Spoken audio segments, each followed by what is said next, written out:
Hello everyone, welcome to astrologynewsreport.com. Today is February 9th, 2014.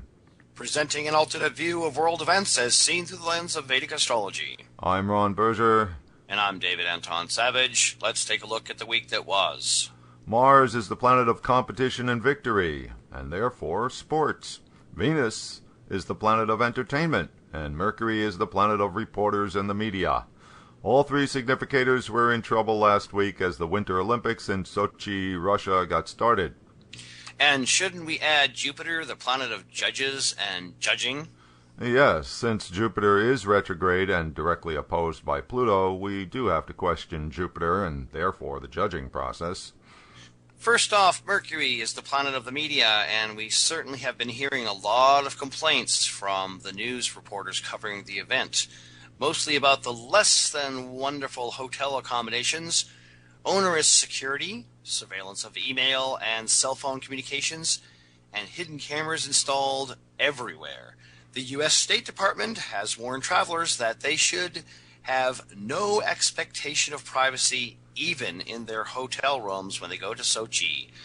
What are we to make of those dual toilets? Well, maybe that has something to do with, no expectation of privacy. Anyway, the Department of Homeland Security has been adding to the tension by putting out warnings about explosives hidden in toothpaste tubes and shampoo bottles, and has now banned such substances from being carried on flights from the U.S. to Russia.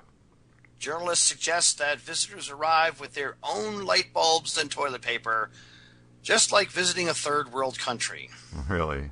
Mercury turned retrograde on the very day of the opening ceremonies, and right away there was a manifestation of that energy. Yes, rather symbolically indeed. The opening ceremony fantasy light show malfunctioned when one of those snowflakes that was supposed to turn into the fifth ring of the iconic 5 rings of the Olympics stubbornly failed to perform. Mercury retrograde periods are famous for equipment failure, and then Neptune's deception came into play. Russian TV doctored the video so that viewers, at least in Russia, would see all 5 rings appear. Yeah, and here's another fun bit from Neptune, planet of illusions, with retrograde Mercury representing something other than rational thinking. Prior to the games, Putin and the Russian government made a clear public statement about how they were total homophobes. And now the world can't help but notice plenty of gay symbolism at the games, specifically the rainbow colors that are associated with the LBGT movement. Yeah, get a load of that German team. Can't get more rainbow than that. Or the official Olympic glove design, totally rainbow. Or how about the dancing diaphanous sea anemones bit? Yeah, way gay. And how about that very Mercury retrograde plus Neptune retelling of Russian history? A rather Neptunian and utopian version, which conveniently left out those darker episodes like Stalin's purges. Okay, so besides the Olympics, there were other things going on last week. Venus is the planet of finance, and Pluto destroys to make way for a new order. Jupiter is the planet of prosperity. The interaction of these 3 significators has brought on a crisis of sorts in the financial sector the past couple of weeks.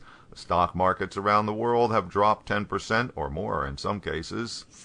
The so-called correction is being blamed on emerging markets, countries like Turkey, Ukraine, and Argentina, where some of the chickens are coming home to roost in terms of too much borrowing from wealthier countries, which in turn has not been matched by growth in their domestic economies. Thus, the currencies of these countries are under attack, which is not good for those banks that loaned out the money in the first place. Right. So once again, loaning large amounts to sketchy economies eventually blows back on the banks that push such loans.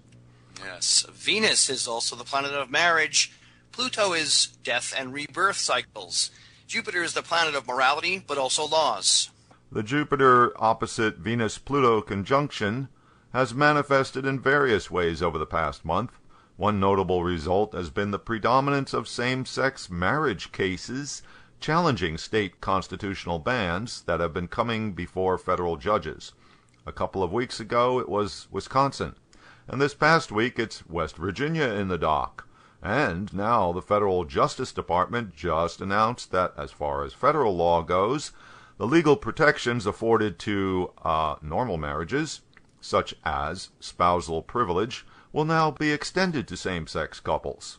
And not to be outdone, over in Europe, the Parliament of dour old Scotland overwhelmingly passed a law legalizing same-sex marriage. How interesting. Yes, well, continuing on here, Mercury plus Neptune is the planet of talks and the planet of mystery and deception. Turns out that Afghan President Karzai has been in secret talks with the Taliban for some time now, behind the backs of the USA and Western allies. So he's making his own side deals with the enemy. Or could we say he's just being realistic about what eventually happens when the USA does leave Afghanistan? And here's a classic case of Mercury retrograde conjunct Neptune, where the planet of speech plus the planet of deception produced an international incident. The U.S. Undersecretary of State, Victoria Nuland, had her phone call to U.S. Ambassador to Ukraine, Jeffrey Pyatt, hacked, evidently by the Russians, who then posted the content on the internet for all to enjoy. In the conversation, Secretary Nuland disparaged the European Union with some harsh language. Harsh language? She used the F-bomb word. Here's the quote, folks, so get ready for it. Would be great, I think, to help glue this thing and have the UN help glue it. And, fuck the UU, she said. Unbelievable. Get this, here's some background on Miss Nuland. Before joining the U.S. Foreign Service, Miss Nuland spent 8 months working on a Soviet fishing trawler where she perfected her ability to swear in multiple languages. Oh, okay.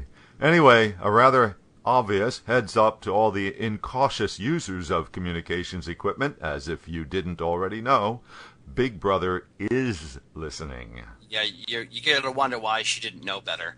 In any case, let's conclude this week's review of the week. Be sure to click in with us next week. Until then.